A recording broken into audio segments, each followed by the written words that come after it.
The reason you have a hard time dealing with your avoidant partner is because of communication. It's because you don't know how to communicate properly with them. And don't get me wrong, this is very tricky. In this video, I'm going to share with you 8 rules that I use with my clients, that I've used with my clients for many years. Things that I've developed as a therapist, but also as a former avoidant. And if you follow those rules, if you stick to those rules, trust me, you'll be able to connect finally with this person. So get yourself a cup of coffee, take some notes, and listen to those rules, apply them in your situation, and you'll see things will be easier. So first of all, how does it feel to deal with an avoidant? Sometimes I feel bad reading those things as being myself an avoidant or former avoidant, depending on how you want to frame it. Because I still believe that in some way I'm still an avoidant. And in some way, if you're anxious, you will still always be an anxious person. But the point is not to forget who you are, but it's to learn a new language. So in this context, when you're dealing with someone who has a different attachment style than yours, it feels like you don't understand each other. You don't speak the same language. And this, I don't understand him, I don't understand her, something that I hear quite often. And so the problem is, by using your own language, speaking out of your attachment style, you will trigger them. You will trigger this anxious avoidant loop that you've already experienced in the past or recently. And the only way for you to get back together is to create a secure space. So plenty of studies, plenty of papers on this. I don't want to get into too much detail here on this video. I just want to be very practical. And so see the communication as a proxy to create that dynamic, to create that foundation.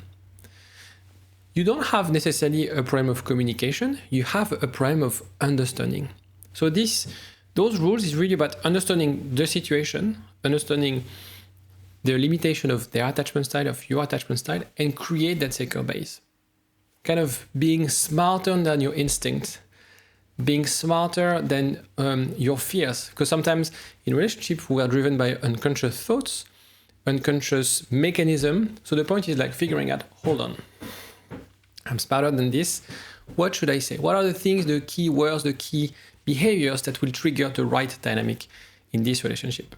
So the first rule, obviously, is to respect their need for space. Avoidant people, they love their space. They love being on their own, not 100% of the time, otherwise they wouldn't be in a relationship, but they like independence. They like to have the opportunity to reflect. They also need some time to reflect on things and to answer or to get back to you. Also, the thing is, sometimes people have a hard time with silence. But silence is a form of communication. And when you show your partner that you can respect this, you can also create for you a sense of autonomy, which is very important because a relationship shouldn't be about codependency, it should be about interdependency. So if you have a hard time not being with your partner, not engaging with your partner, it's important for you to understand that you also have this responsibility, if you want to have a healthy relationship, to create that sense of autonomy. So if you broke up with an avoidant partner, it is essential to establish a form of no contact. If you are trying to get back together and you are in touch, but you're always initiating, it's important to establish a form of no contact, because when you go no contact, you basically show them, okay, hold on, I respect your need for space, but also you can come back on your own terms. And so this element of control is extremely important when you deal with someone avoidant. Then you have to figure out where's the limit, what are your boundaries, but that's another question. So when you're in touch with them, keep it simple. That's probably the most common mistake that I see, is people sending long letters, 2-page letters, to their avoidant partners, or have lengthy messages. The point is, they don't know how to deal with those emotional outbursts or emotional conversation, right? It's like whoa, and I'm going to read this like this, right? If I were to be like the avoidant, my avoidant self. The thing is, you will have the opportunity to discuss those things, right? Sometimes after a breakup, we feel like, oh, there's so many things I want to ask you, so many things I need to clarify with you. And I feel like the next time I see you, the next time or the next message that I send will be the last one. And because of this sort of mindset, you create those massive emails, massive messages that avoidant find overwhelming, and that will push them back. We are back to this avoidant anxious loop. Remember, this is a staircase. Step by step, you creating a form of intimacy. First of all, you create the space, and then you make it simple. Low intensity messages, and you sort of increase the intensity over time. It's very important. So understand that it's every time climbing up the staircase, step by step. Third rule is positivity. So the first one is around towards them. So it's being appreciative of their effort, being very positive about the engagement. The thing is, what you have to understand is avoidance. They don't respond really well or well at all if you're anxious, if you're sad, if you're depressed, if you're negative. The thing is, and it's very hard to accept, it's not because you had or have a relationship with them that they're necessarily equipped to respond to this. Obviously, when you're sad, when you're depressed, the first person you want to rely on is your partner, is your lover. But for them, it might be a bit difficult. So if you're in the context, especially of getting back together, showing them that you're depressed, sad, will actually trigger them. And it's not because they don't care, it's just because they don't know. They'll feel awkward, like, you're crying, what should I do? On your shoulders, like, should I hug you? Because they've never been taught, right? So especially as you're trying to rebuild a form of intimacy, you can't start with those negative emotions. It's really about being positive. When you also create positivity in your life, the point is, have these two images: someone who's crying, sad, depressed, someone who's super positive, has a lot of friends, is really active, do a lot of things in her life or his life. The point here is like, you need to create this magnet. They need to feel, I want to choose you, right? Rather than, I'm no other choice to be with you because you're sad. I feel forced. And in a way, even if you get back together, and it usually doesn't work, but even if you get back together, they'll feel like, I don't want to have this role, right? So it's important to create a form of positivity in your communication when you communicate with them by text or when you see them. So that's rule number 3. Rule number 4 is actions more than words. This is the one that, if you want to show me how you love me, you have to do that. We don't really care about words. What matters is actions. So I'd rather do things together, right? Whether it's walks, hikes, an activity together, than just talking about things. That's not my thing, and I think that's for most of you, that's the same. So very often people call me, tell me, oh yeah, we had a 6 hours conversation with my ex. That was amazing. The problem is, yes, it feels great for you, but for them, it requires a lot of mental load. And you create this kind of, because we didn't keep it simple and short, we've covered everything. And I don't necessarily feel the need to see you again. So that's around actions of what you do. Now, there's also from your point of view. Don't fall into the trap of believing everything that your partner or your ex says. What matters is the action. The problem with words is that people tend to project. He said this, she said that, therefore it will happen. No. Read the relationship dynamic. Make a relationship inventory based on the actions, not the words. So the point is, here I'm giving you tactics to try to reconcile with the next partner. If you feel that their words are not in line with their actions, you're wasting your time. And maybe they are manipulative, maybe they're not, but they're not following through, and they're not investing in the relationship the same way you're investing in the relationship, and therefore you're wasting your time. So it's very important to assess also this element of action from your point of view. Rule number 5, and this is part of the carrot and stick strategy, is to validate their feeling, is to be nice with them, being empathetic. And you might be saying hold on, they broke up with me, they made me go through hell. Why would I be empathetic and nice with them? Because you have no other option. I'm sorry to tell you. Later on, you'll be able to express your feelings, how you feel, and sort of discuss the rules of engagement, the rules of the things you accept and don't accept in the relationship. What you have to create as you're bringing them to that secure base is to show them, reward them, that they are making progress. The thing is, my clients, people watching my videos, they are doing the work. Okay? And by the way, well done. Well done, you're amongst only few people who are taking this seriously. Now, when it comes to getting back with your ex or building a secure base with your partner, you also have to figure out whether they're doing the work. The thing is, don't look at where you are in terms of your progress, because you're probably ahead of them. What you have to measure is their investment step by step, their progress on their sort of scale. And by doing that, it's important to reward them.